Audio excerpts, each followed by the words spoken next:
過ぎた季節が嘘だとしても重ねたぬくもりは嘘じゃない君が残した背中の傷跡は今もずっと甘くてだからずっと痛くて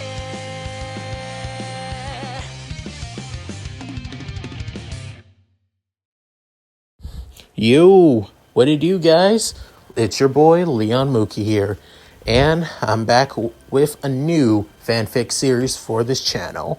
This is a My Hero Academia X God Eater crossover, and to be honest, it's actually kind of weird that there's basically no, either fanfics or stories or anything that involves the combine of My Hero Academia and God Eater. I mean, I've seen a lot of other stuff that actually combines God Eater with other anime and other series. I mean, easiest one, Ruby. I mean, come on, makes sense. Also, there's Naruto, Bleach, and personally for me, the craziest one, a crossover between God Eater and One Piece, which honestly, now that I think about it, does make a lot more sense, to be honest. But that's beside the point. The point is, I wanted to focus, this story is going to help me try and focus on my fight scenes. I feel like I have improved a lot for my fight scenes. Hell, actually, I think it's my fight scenes that are actually the best thing about my what ifs and my stories in general, given that I give a lot of detail for the fights. So yeah. But even so, I still want to improve on that and make them seem a lot more easy and fluent. And because of that, I hope you guys can understand. So yeah.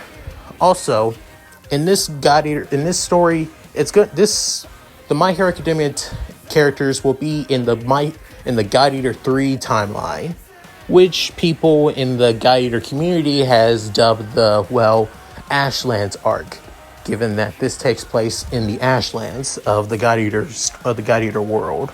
So yeah. Also, a little bit of a heads up. This story is going to be quite dark, after all. And the Izuku in the story is going to be a little bit different. Also, I'm going to add other characters from the My Hero Academia storyline to be part of the timeline of God Eater, actually. Some characters will be beside Izuku as teammates on the battlefield, while some stand in his way as enemies, and even some as his mentors. But even so, I hope you guys can enjoy this. Also, P.S. apologies if you guys can hear rain in the background. So, with that said, let's get into this, shall we, guys? In the year 2070, the world is still plunged into chaos. Plunged into darkness due to a small microscopic creature that's known to devour anything it comes in contact with, otherwise known as oracle cells. These oracle cells develop by devouring anything that they come in contact with. They will not stop until they have devoured all and understand all. But during this time, they begin to evolve, begin to grow, and begin to change, creating its own bodies and hosts, known as origami. These creatures began bringing all of humanity to the brink of extinction. But the world has shining hope, a beacon that will always be there to protect others. These are the God Eaters, men and women soldiers, fighting for a better tomorrow for humanity. Not only that, there are many God Eaters that make a name for themselves throughout their careers as God Eaters. The captain of the Far East Branch's first unit, the former captain of the Far East Branch's Blood Special Forces unit, and not only that, a God Eater that stands above all, that is the pinnacle on what it truly means to be a God Eater. This man is known as Toshinori Yagi, as many people know him, civilians and God Eaters alike, as All Might, the most powerful God Eater of all time, as he was known to defeat an entire horde of origami all by himself. Was able to destroy a new breed of origami that would have wiped out an entire satellite base, and was said to have more influence in Fenrir during his heyday. Because of this man, the Far East Branch and the Blood Unit, everything seemed like things were going so well until things began to change. A calamity that struck from nowhere. That calamity is known as the Ashlands. It just appeared suddenly in the northern area of Europe, which is known where Fenrir HQ is at. This calamity, this unforeseen catastrophe, destroyed the entire HQ, swallowing it up entirely. Dozens, nay, thousands of lives were cost in the process of both God Eaters and civilians alike. Not only that, with trying to combat the Ashlands and destroy the new origami that rose through it. There are a couple origami that began being born from the ash itself. Known as ash origami. Ash origami are basically composed of the Ashlands itself, where the Ashlands destroy and basically consume anything that comes in contact with it. Ash origami do the same thing. However, they take more traits out of God Eaters, such as their God Arcs, and able to devour and grow even more powerful. Because of this, they have a burst mode, just like all other God Eaters in the world as well.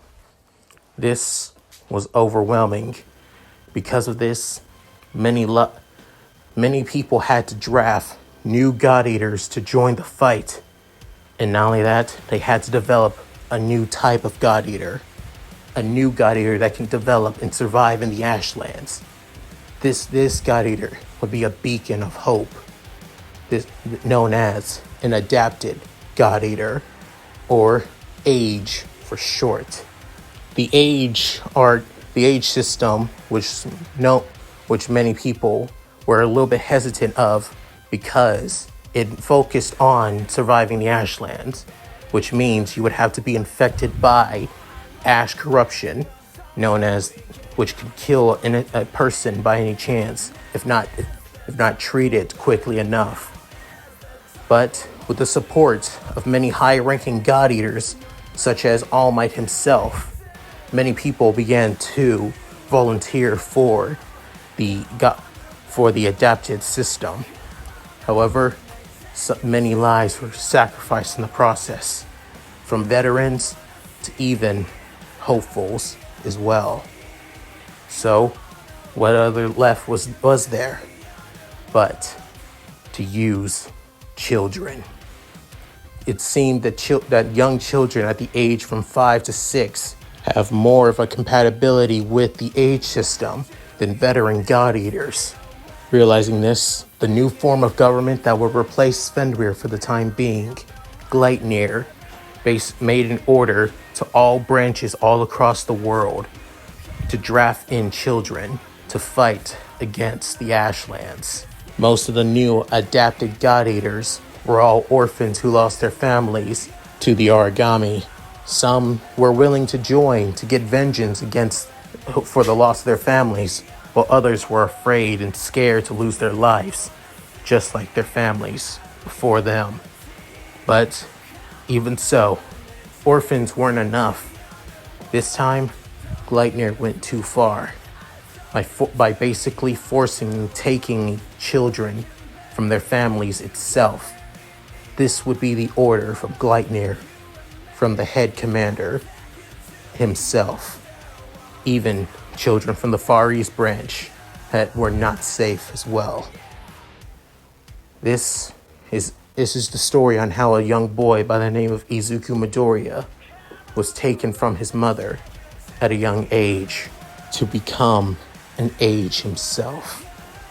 Izuku Midoriya grew up to idolizing God Eaters, seeing them as the symbols of hope, defenders of the weak, and always there to protect others from the origami.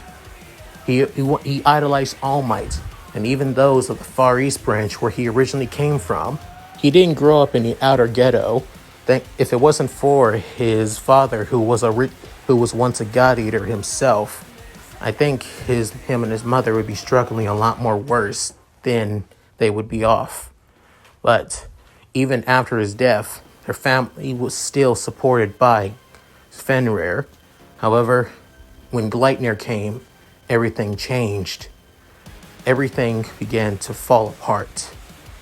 When many of his childhood friends began disappearing left and right, the only few people left in his life were his childhood friend Hugo and his second childhood friend Katsuki Bakugo, as all three of them dreamt of becoming God Eaters one day once they become of age. However, that dream would soon become a nightmare. One day, as Izuku turned 6 years old, Gleitnir God Eaters and soldiers basically came into Izuku's home, scaring both him and Inko, with Inko actually surprised, wanting demands on what's going on, with one of the soldiers basically saying that Inko Midoriya, your son Izuku Midoriya, has been drafted to become that of an adapted God Eater. He will be sent to the Ashlands tomorrow morning to start his work at Port Pennywort to defend against the Ashlands and the origami there. You cannot disagree from this degree. Orders from Gleitnir, head commander himself. Then Izuku began getting terrified that he's going to be taken away from his mother, basically asking, "Mom, I don't want to go yet. I don't." With Inko crying himself, "I'm sorry, Izuku. I'm so sorry." Within, as she cries, she's soon saying, "I won't let you take him. He's the only family I got left. I won't let you take my son away from me."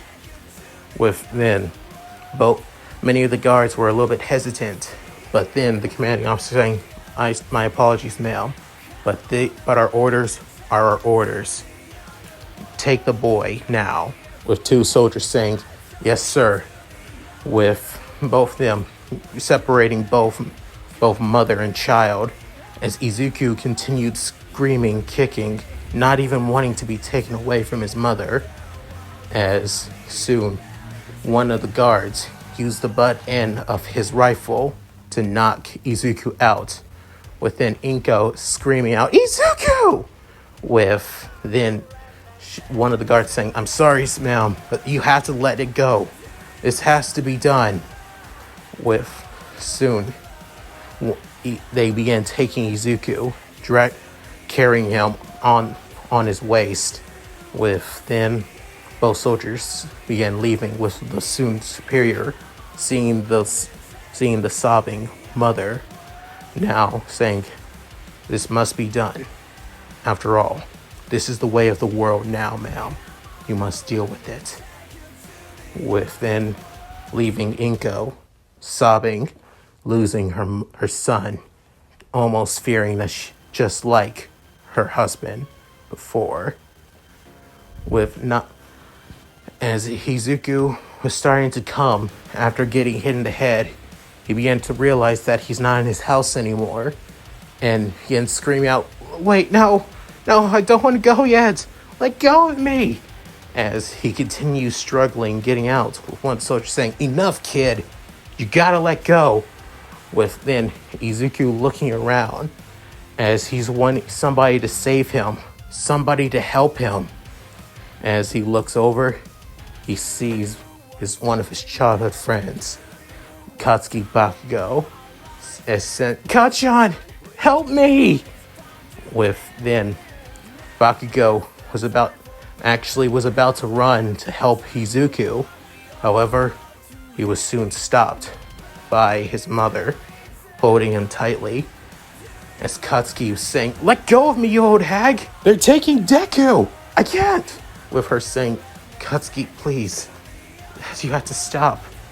If you go, you'll just make things worse for Izuku. Not only that, they may take you too. I don't want to lose you." This is the first time that Katsuki felt that his mother was being actually gentle with him instead of just screaming or yelling like before, always lecturing him. But now she was actually worried, scared for him. And not only that, however, little did they know, Bakugo began to resent himself, resent the fact that he didn't do anything for his best friend that was taken right in front of him, unable to do anything to help. At this moment, this would be one of the last times that Katsuki Bakugo ever cried. A couple minutes later, Izuku was taken to a small little base camp where many other children from the Far East is also all together, with many of them crying and scared, with then Izuku feeling scared too, as he's in a fetal position, wanting his mom, just like everyone else screaming for their mom and dad, and that they don't want to go. As Izuku continues crying, before hearing somebody say, "Izuku, you're here too?"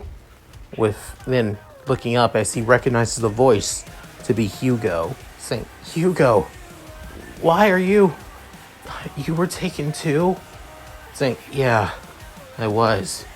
So, we're both going." With then, he's saying, "I'm scared. I wanted to be a god eater so badly, but not like this. I don't want to be an age. I don't want to say goodbye to my mommy." With then, Izuku continued crying before Hugo sat down next to him saying, "We're not gonna die." With Izuku looking up, eyes still red and puffy, as he still as he sniffles for a bit, saying, "I'll make sure that we come back here, that we come back home. We're not going to die here. I promise you that, Izuku." With that, Izuku was surprised and shocked that Hugo said all this to Izuku. Little did he know, this was once Izuku had a little nap.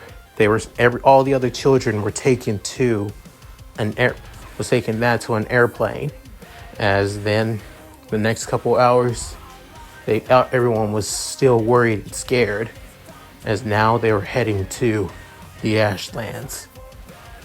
As the kids get off, they soon see other kids from other countries getting off planes as well, with a few of them being separated and sent to other trucks in other places, with one of the Gleitnir God Eaters basically telling them that they have a tag on their back, on their shirt. Whatever tag, the tag will basically tell them what port they're going to, and make sure. And once they get there, they better be on their best behavior, and then they'll become adaptable God Eaters. Realizing this, Izuku noticed that he and Hugo have the same tag.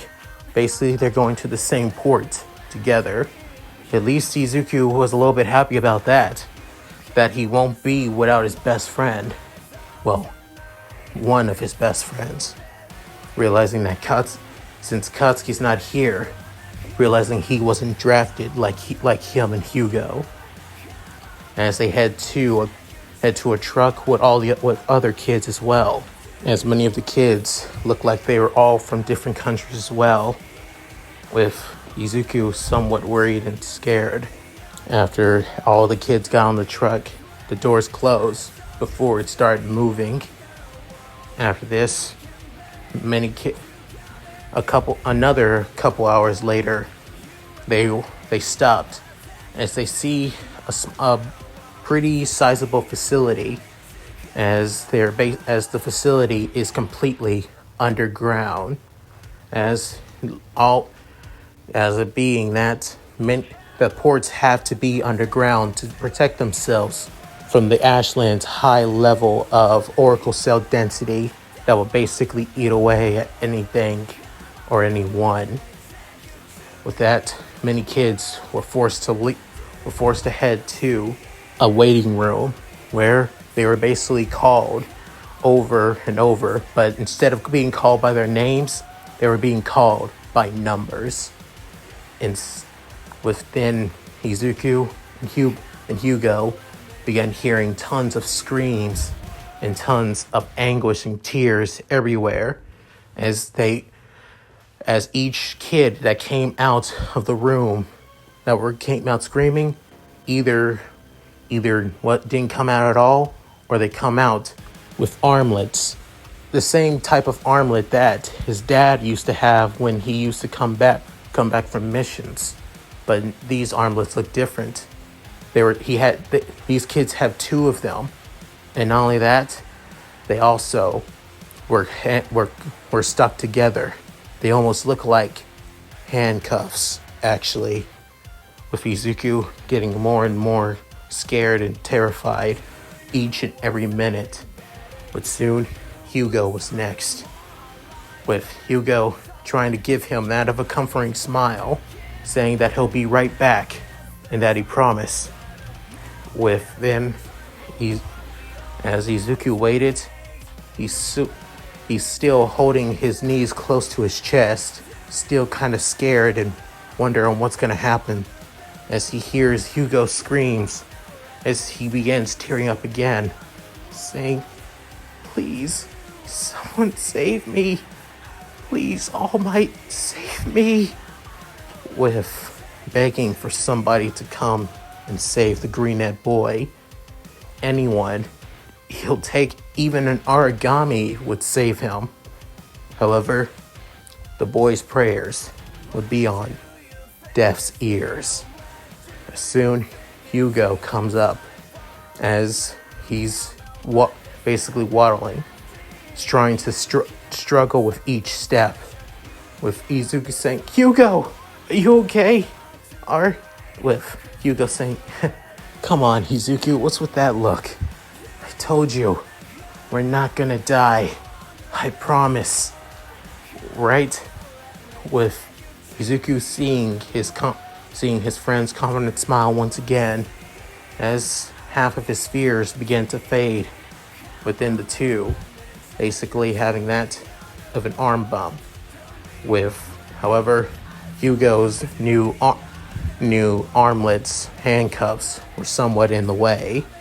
After this tender moment was ruined by that of a god eater that looked like somewhat of a guard, actually, saying, "So you're the last one today. You're PW01408. So you're up next." As Izuku is getting somewhat terrified as he begins shaking within, the guard basically grabbing him by his cloak, within putting him in a chair, restrained by his arms, with then soon the guard saying, "Don't be trying anything stupid, got it?" With then Izuku still having tears in his about to actually have tears in his eyes, as began hearing that of a calm voice. However, it seemed a little bit more that of robotic, as it sounded like a female saying, "Preparing adapted god eater bonding. Please remain calm." Within a couple seconds have passed before the voice saying, "Preparing ash corruption levels."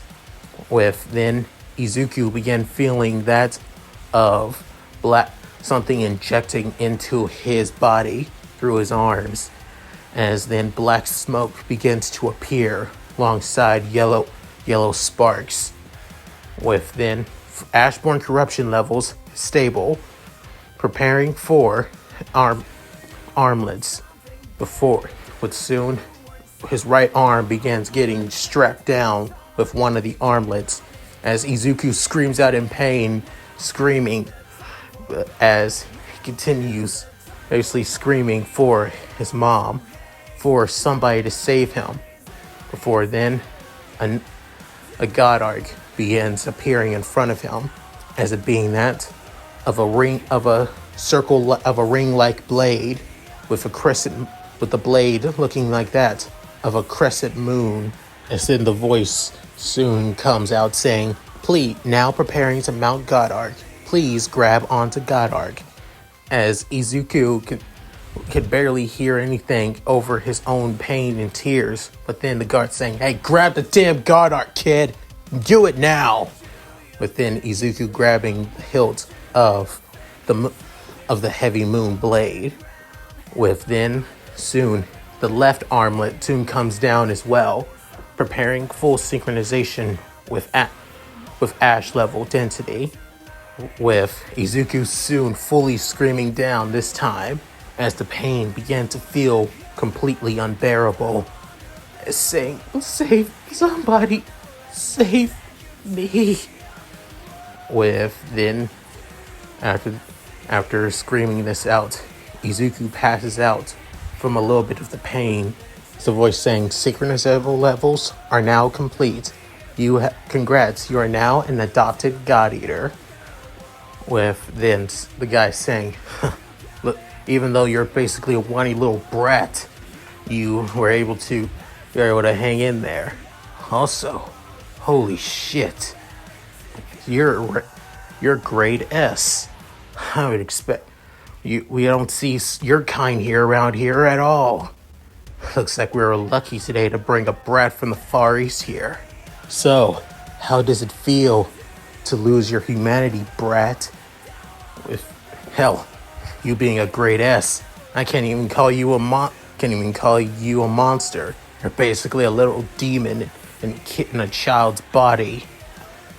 With then Izuku waking up from the pain, as he's still wincing. As soon as he wakes up from it, he still begins crying, saying, Why is this happening? I wanted to be a God Eater too. Why are you doing this? Don't we have a choice?" With then the guy saying, "Huh? You wanted to be a God Eater?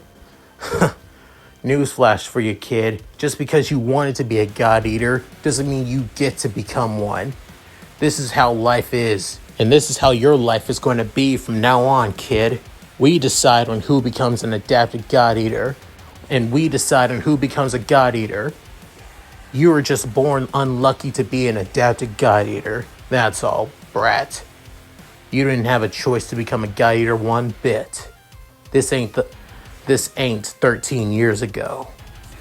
With then Izuku basically crying again before the restraints let go, and Izuku was about to collapse on the ground.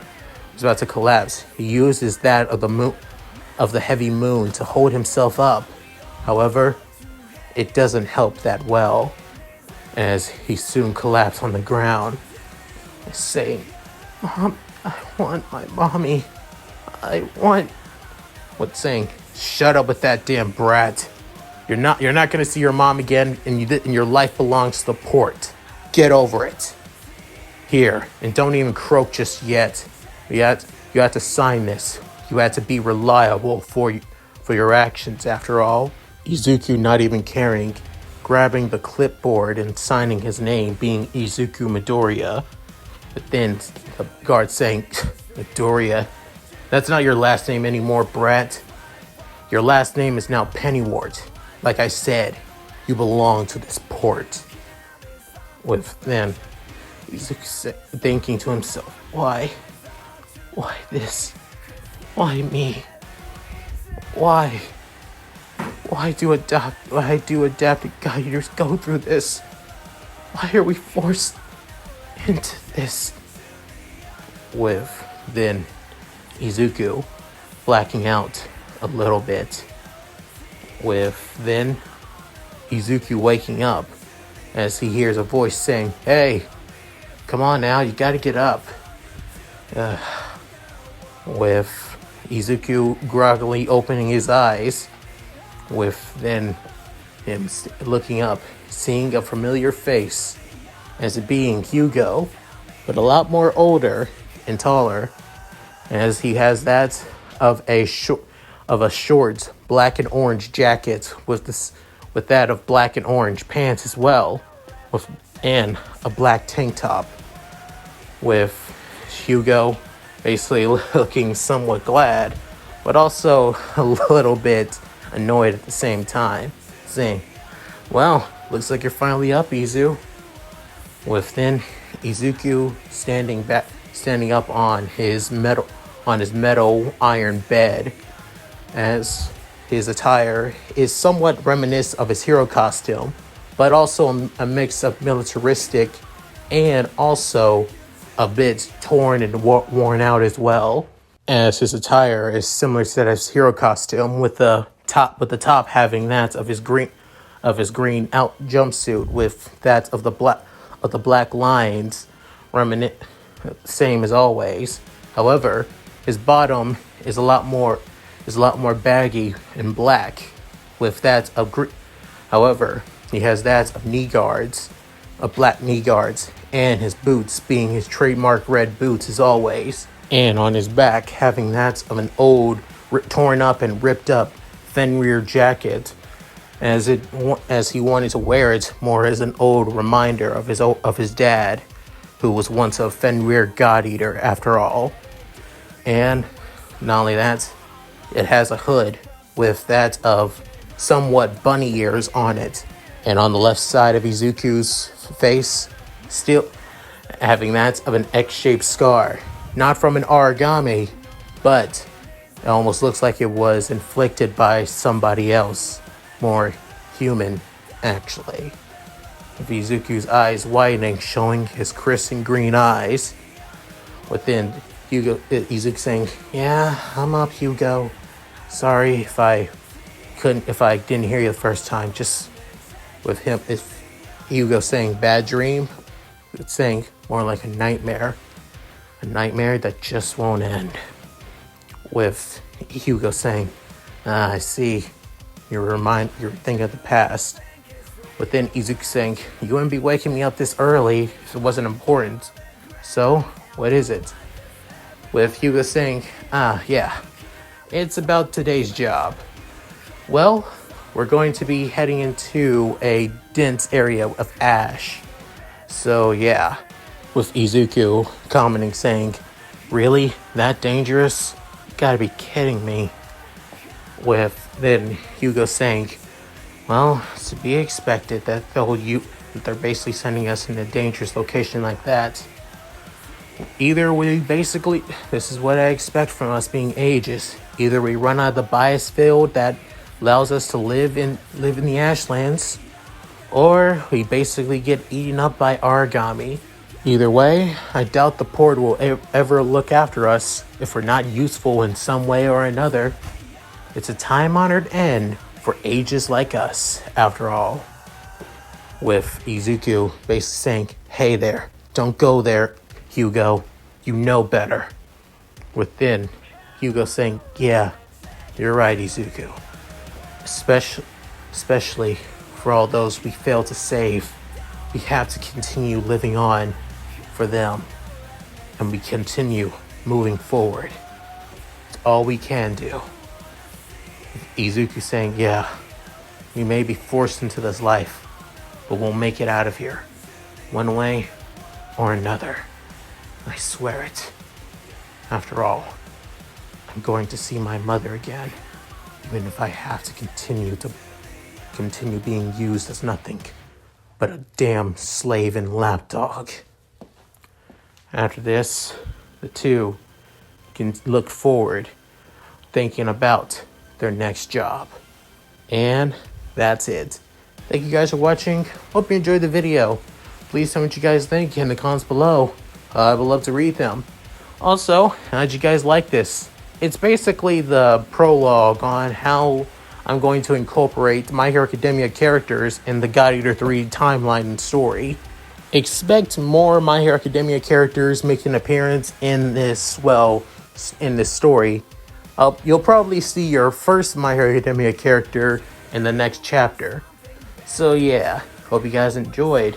Also, I want to make a poll on who you guys think should be Izuku's love interest between the two main girls of God Eater 3, either Claire or Lulu, because both girls are actually really good characters. Even though Claire is considered to be the main heroine of God Eater 3, Lulu has a lot of good character development throughout this game, and I think she deserves a lot more love than the main story gives her. So yeah.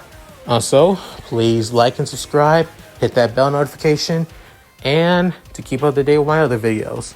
So with all that said, this is Leon Mookie, signing out. Later guys, and take care.